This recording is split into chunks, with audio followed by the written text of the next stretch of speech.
Isn't it funny that we see the same things today, where there's such a misrepresentation of who Christians actually are? And it's a work of the enemy. Make no mistake. It's a work of the devil himself for people to call good evil and evil good. And that's what's happening to Christians today, is people are saying that the goodness that the Christians are bringing into the world is actually evil. And it's the evil things that are actually good. I don't know if any of you saw opening ceremonies of the Olympics. This is a prime example. Man, just the debauchery, isn't it? Like disgusting, disgusting nature. If you didn't see it, they had like trans women, so guys who are dressed like women, out there parading around. And then the worst part about the whole thing is at the end, they set up like this Last Supper looking thing, and they had all the trans people and like these, it was just, oh man, it was just disgusting. They made it look like it was the Last Supper. And so many people were like, oh no, this has nothing to do with Christianity whatsoever. Well, obviously, you have no idea what Christianity actually is. Because if you did, you would see that this was a direct pop shot at Christianity. They're mocking God. They're mocking God.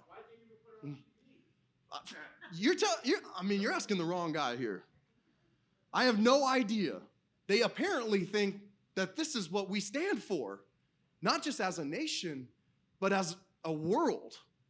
But I think they found out, just like Target found out, you know, when you're doing things like this, people don't actually like it.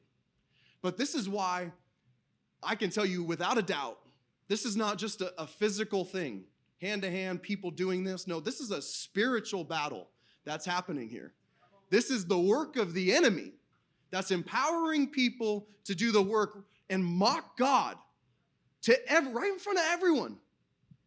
In like one of the most prestigious and well-watched events in the whole world, and yet they come right out with it.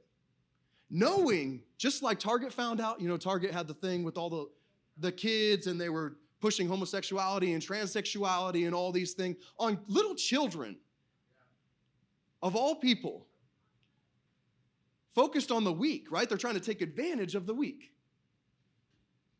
And so they had all that go down. They lost, billions of dollars. It was a huge issue.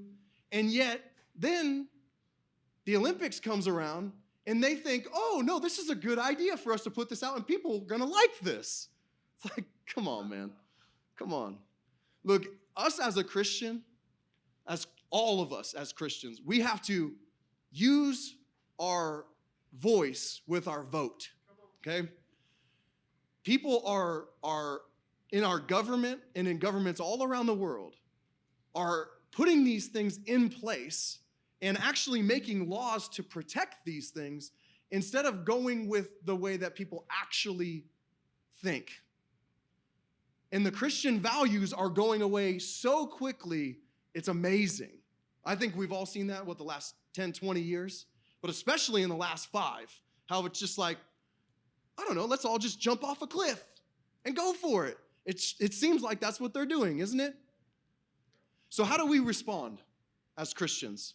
Because I've seen so-called Christians, in parentheses, Christians, go out and attack these people and make fun of them and say, oh, like they're just a bunch of idiots and look how stupid they look and all that. Look, as Christians, we don't do that, okay?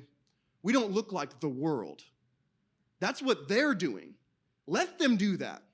But that's not us. That's not what God calls us to be. I'll tell you what God calls us to be, though. He calls us to be a witness against those who are going against him. But it's a spiritual thing. So how do you fight against it? The greatest thing that you can do to fight against the spiritual and demonic forces in this world that are causing these things to happen is to pray. Did you hear me? I said it's to pray. Because while there may be nothing that you can do hand to hand physically to reach these people, you know the creator of the universe, who also is their creator, who is able to deal with them. Paul says in Ephesians 6, we do not wrestle against flesh and blood, but against the spiritual forces of darkness in this present evil age. This is not a physical battle happening here, folks. This is a spiritual battle. And the enemy wants to deface God in any way possible.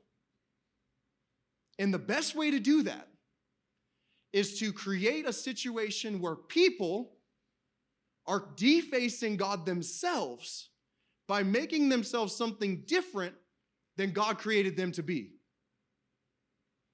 Don't you know that the whole push for homosexuality is not just a physical, oh, I was born this way. No, this is a spiritual demonic force that is forcing people into this because Satan does not like the fact that God made us in his very own image. And God made us exactly how he wanted each one of us to be. You understand that you're a direct representation of who God is. Doesn't matter who you are, because God made you. And it says before he knit you together in your mother's womb, he knew you. And he had a plan and purpose for your life.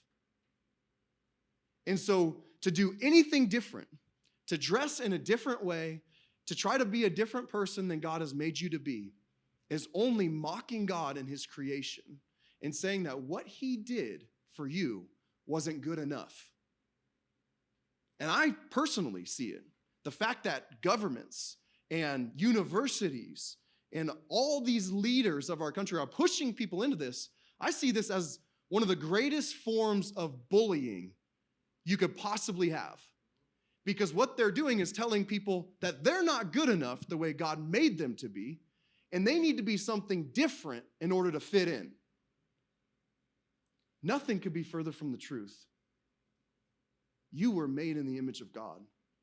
You are perfect the way God made you. And he wants you to step in to who he made you to be, and he wants you to step into the plan and purpose that he had for your life.